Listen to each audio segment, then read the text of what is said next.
अभी हम लोग जो है ऐसे दौरा कर रहे थे पहाड़ी इलाकों की तरफ गाँव का। तो नमाज के टाइम हम यहाँ पहुँचे एक गांव में।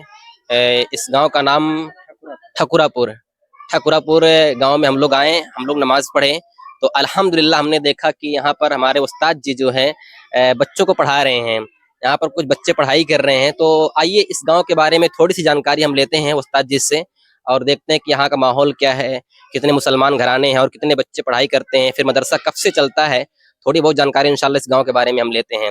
ये गांव ककरहमा बॉर्डर जो इंडिया नेपाल बॉर्डर पड़ता है, सिद्धार्थनगर जिला है। उस जिले में जो बॉर्डर है इंडिया नेपाल का ककरहमा बॉर्डर से ये गांव तकरीबन 25 किलोमीटर अंदर पड़ता है पहाड़ के इलाके की तरफ। तो शेख आपका नाम क्या है? साजिद हुसैन। साजिद हुसैन। आप कितने साल से पढ़ाते हैं यहाँ पर? यहाँ पर ये 1 साल 2 महीना हो 1 गया। साल 2 महीने से पढ़ाते हैं। कितने घर मुसलमान के होंगे? वही 12-13 घर मुस्लिम। 12-13 घर। कितने बच्चे पढ़ते होंगे मदरसा में? अब मदरसे में तो वैसे 60 का है एवरेज, लेकिन जो है कुछ कम ही आते रहते हैं, 60 बच्चे रहते हैं। यानी मैक्सिमम 60 बच्चे रहते हैं।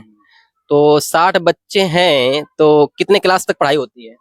अभी तो फिलहाल में जो है 2 ही क्लास तक है। 2 ही क्लास। हाँ, यानी नीचे से लेकर के यानी 3 क्लास हो जाता है, 1 2 और शिशु करके है।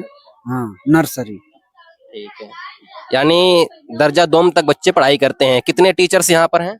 2 आदमी हैं, 2 टीचर्स हैं। एक लेडीज? एक लेडीज है और एक जेंट्स। एक लेडी एक जेंट्स हैं। तो ये जो मदरसा है ये कब से चल रहा है? कितने साल हो ये गए?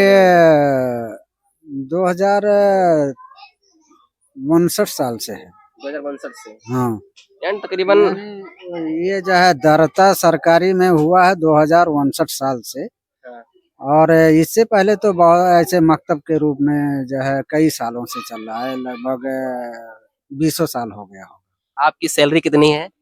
सैलरी 15,000 है। आप हमेशा यहीं पे रहते हैं कि चले जाते हैं? नहीं, मैं जो है जुमा की नमाज यहीं पढ़ाता हूँ और daily by daily up down करता हूँ, घर चला जाता अच्छा, डेली आते जाते हैं। यहाँ से आपका घर कितनी दूरी पे पड़ता होगा? हूँ। यहाँ से तकरीबन 13-14 किलोमीटर होगा। 13-14 किलोमीटर आप आते जाते हैं। अच्छा, थकान नहीं होती है? अरे थकान होकर के क्या करेगा। तो यहाँ रहने में कोई दिक्कत है क्या? नहीं, रहना मैं मुनासिब नहीं समझ रहा हूँ। कभी किसी ने बोला है कि आप यहाँ पे रह के हम लोगों को नमाजें पढ़ाएं, इंशाल्लाह हम आपको और तनख्वाह देंगे? नहीं, ऐसी कोई बात नहीं। ऐसी कोई बात नहीं है। अच्छा, तो जुमा की नमाज पढ़ाते हैं आप और यहाँ पे नमाज हमेशा होती है? हाँ, नमाज होती है, अजान भी होती है, नमाज भी होती है। सबसे आखिरी नबी कौन है? सबसे आखिरी नबी कौन है? सबसे आखिरी नबी कौन है? अल्लाह। अल्लाह। सोकर उठने के बाद कौन सी दुआ पढ़ी जाती है? सोकर उठने के बाद कौन सी दुआ पढ़ी जाती है? सोकर उठने के बाद कौन सी दुआ पढ़ी जाती है? किसी को नहीं पता है। सोकर उठने के बाद कौन सी दुआ पढ़ी जाती है? अल्लाहुम्मा बिस्मिका मौतवाहिया। ये कब की दुआ है? सोकर उठने के बाद। सोकर उठने के बाद की दुआ है ये? आप बताओ, किसी को नहीं पता है। खाना खाने के बाद कौन सी दुआ पढ़ी जाती है? खाना खाने के बाद, खाना खाने के बाद की दुआ क्या है? वजू के बाद की दुआ क्या है? बिस्मिल्लाह। वजू के बाद की दुआ बिस्मिल्लाह है। आप लोगों को कुछ नहीं पता है, अभी नबी सल्लल्लाहु अलैहि वसल्लम के बारे में नहीं पता है। जो है आप लोग एक मुसलमान हो, कम से कम इतना तो पता होना चाहिए ना। अभी आखिरी किताब कौन सी है, आसमानी आखिरी किताब कौन सी है, इसके बारे में नहीं पता है। अल्लाह रब्बुल आलमीन कहाँ है? मक्का में। मक्का में? अल्लाह रब्बुल आलमीन मक्का में है? अल्लाह रब्बुल आलमीन कहाँ है? अल्लाह रब्बुल आलमीन कहाँ है?